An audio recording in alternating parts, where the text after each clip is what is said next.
Why play is the best way to teach preschool. Part 2. A short guide to making the best of the time you spend with your kids for teachers and parents.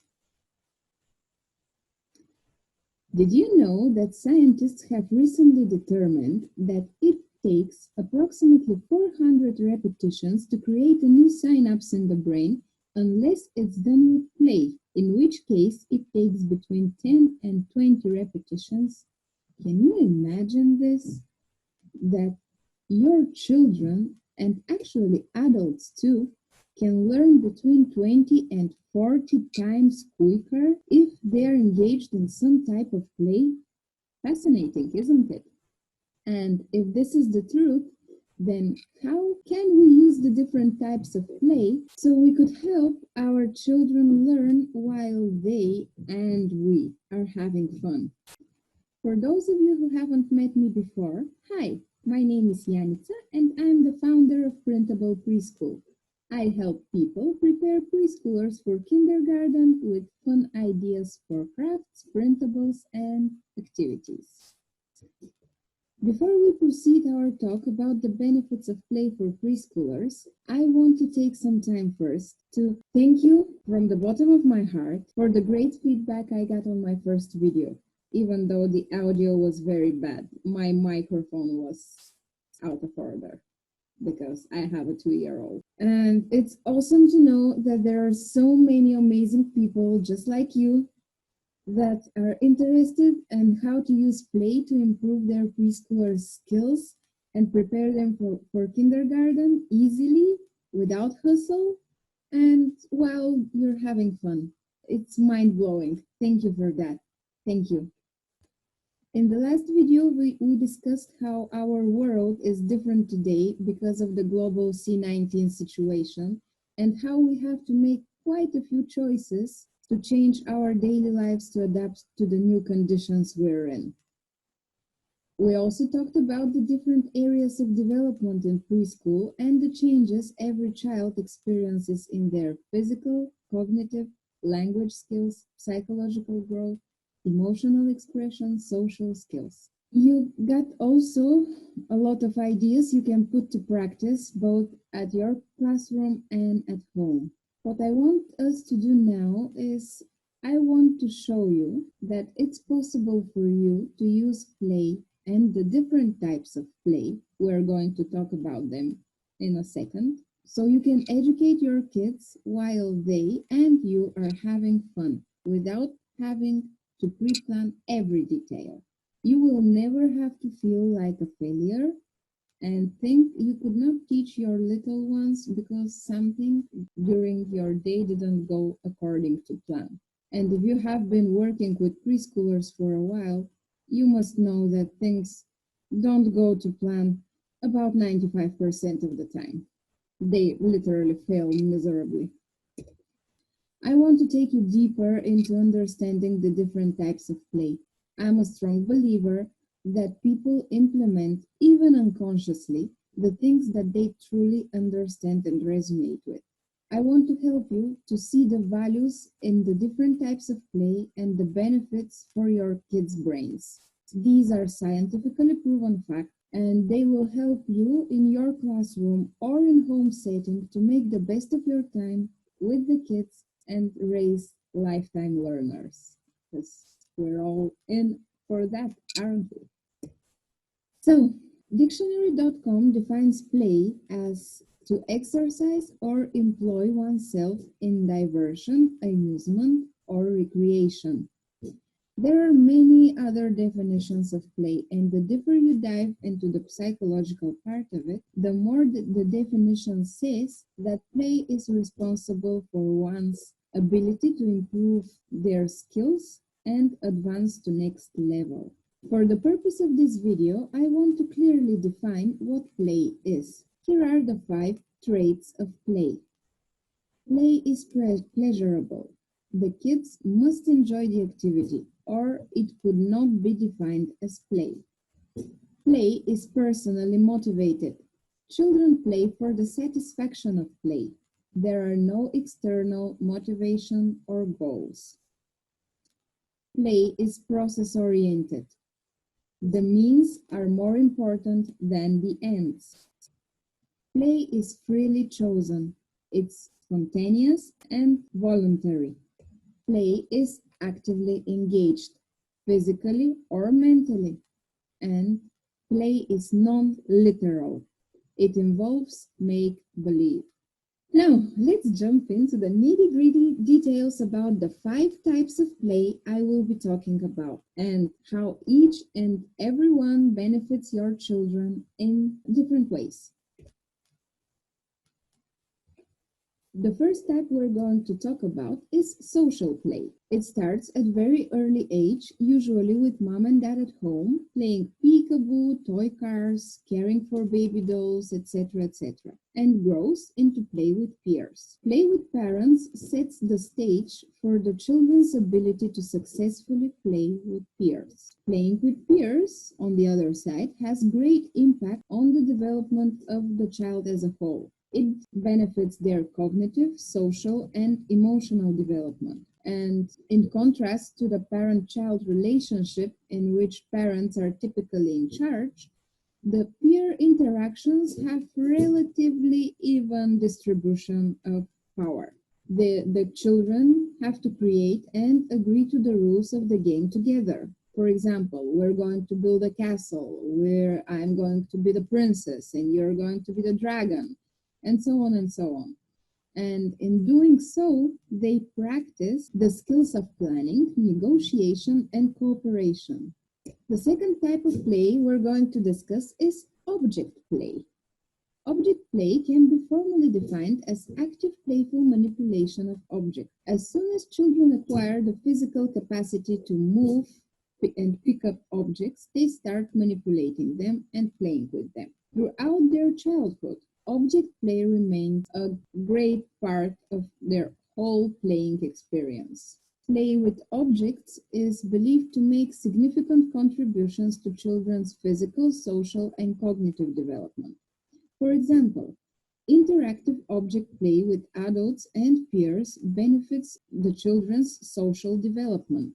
Research has shown that children can indeed use play to scientifically reason about new objects in their environment and to test how they work and what they do and how they operate. The third type of play we're going to mention is pretend play.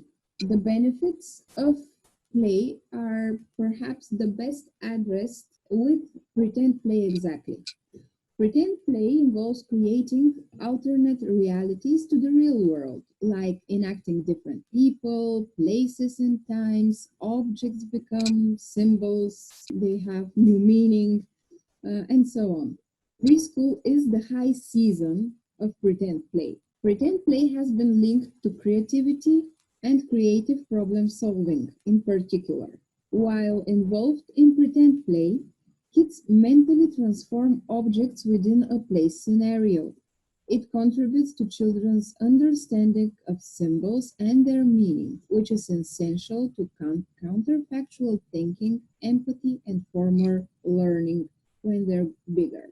Pretend play also provides a lot of opportunities to practice their language skills. Early pretense is related to later literacy outcomes, including reading comprehension, the ability to communicate clearly through speech and writing.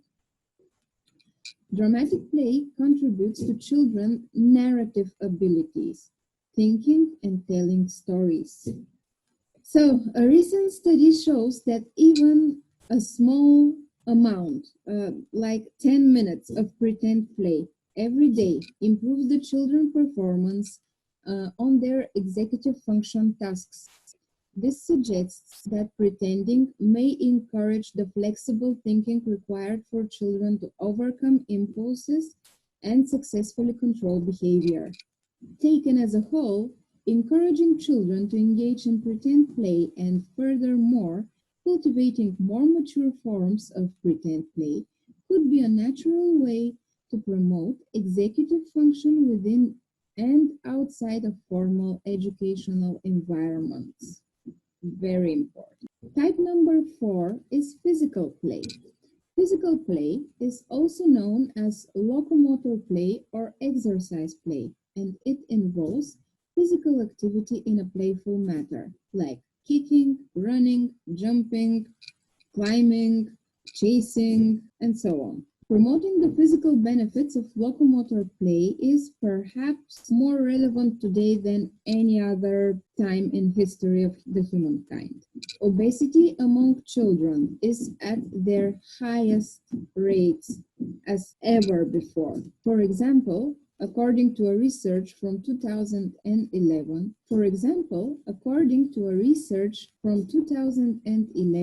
approximately one-third of the children of the ages 2 and 19 are overweight or obese, and this is scary. In addition to practicing gross motor skills, children receive vast health benefits of physical play, including aerobic endurance, muscle strength, their coordination skills improve, they stimulate the growth of major organs, and they also increase bone mineral content, which makes them stronger in long term.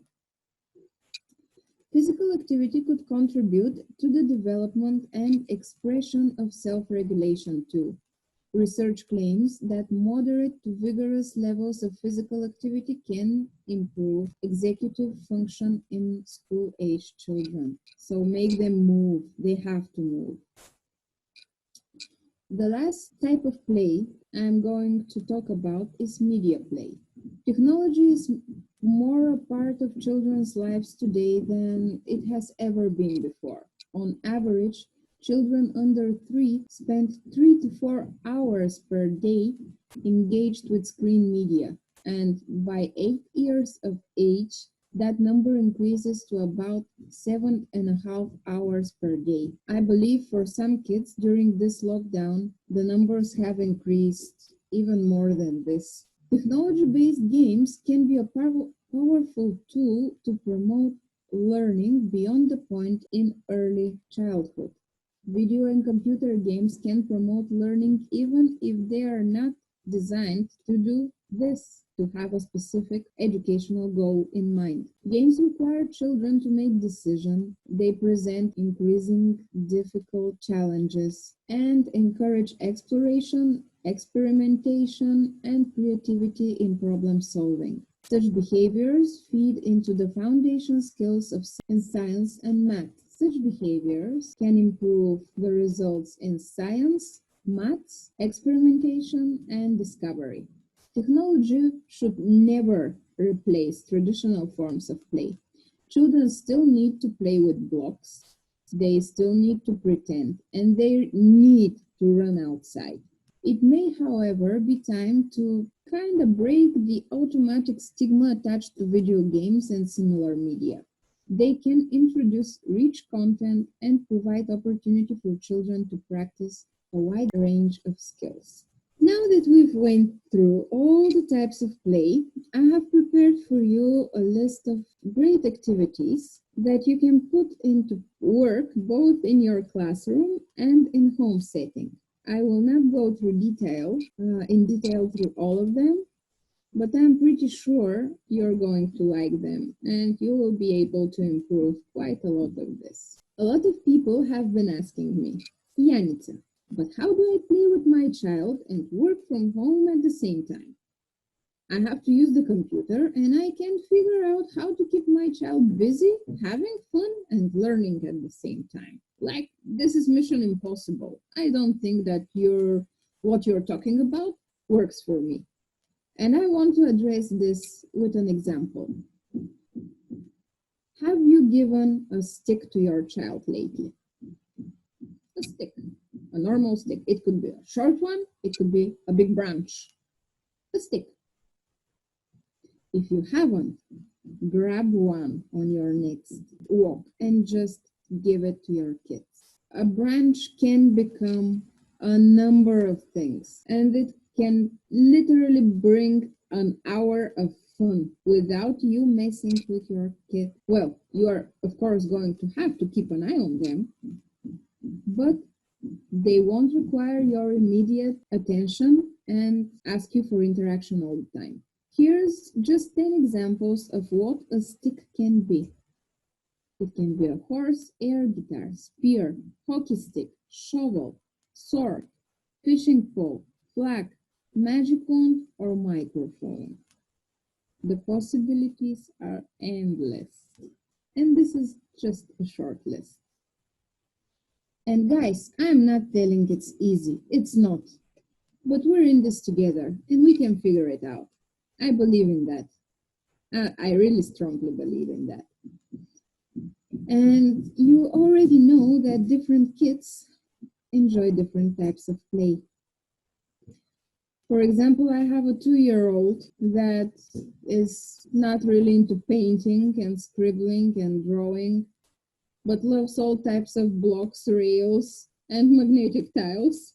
We literally have ton of them, and he plays with them for hours. And yet, a friend of his can spend 30 minutes absolutely undisturbed with a drawing board, just scribbling, erasing, and scribbling, and erasing, and scribbling, and erasing. I've personally seen this. It's amazing compared to my child. What this means is that these children have different types of learning styles. And that's why in the next video, I am going to go through the different learning styles and how to approach each and every one of them in a way that you can benefit your little ones for life and, of course, raise lifetime learners, because this is why we're here. So please leave a comment and let me know what you think about the videos so far. Do you like the ideas? Are they easy to implement? And I can't wait to read all your comments again, and I can't wait to reply to each and every one of you. Thank you so much for your time. See you soon again. Bye!